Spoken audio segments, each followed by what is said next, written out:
the man behind the Malasakit centers all over the country. Help me in welcoming our beloved Senator, Mr. Malasakit, Senator Christopher Lawrence Cuyabongo. Kanina, marami pong lumapit sa akin nagpapasalamat sa mga tulong sa mga Malasakit Center. Huwag kayong magpasalamat sa akin. Sa totoo lang po, ako po ang dapat magpasalamat sa inyo dahil binigyan niyo po ako ng pagkakataon na makapagserbisyo po sa inyo. Maraming salamat po sa inyo lahat.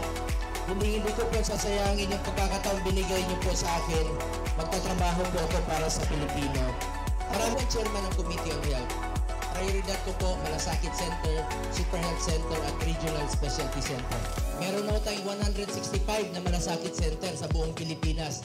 Lahat ng tumulong po sa ating mga kababayan. Meron kayo rito sa Guagua. Ako po ang co-author at co-sponsor ng Department of OFW para sa ating mga minamahal na OFW.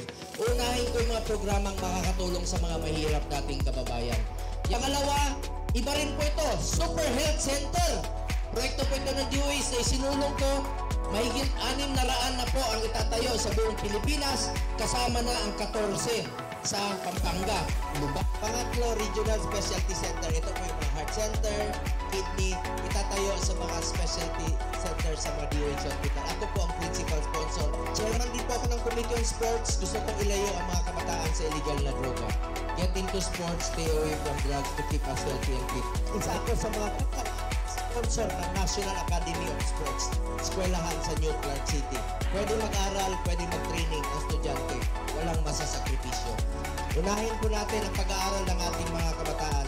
Bukas ang ating opisina para sa inyong lahat, mga kababayan ko. Makikipag-coordinate lang kami kay Mayor para sa mga market vendors na programang pangkabuhayan sa Dole po. Para matulungan po natin. Salamat sa inyong lahat, sa inyong patuloy na suporta. Asahan niyo po na magsiservisyo po ako sa inyong lahat sa abot ng aking makakaya. Gagawin ko po ang trabaho ko para sa inyong lahat. Ako po ang inyong Senator Cuyabongo.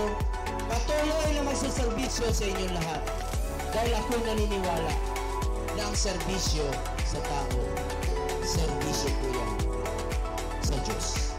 Salamat mahal na mahal ko kayo lahat. Maraming salamat po.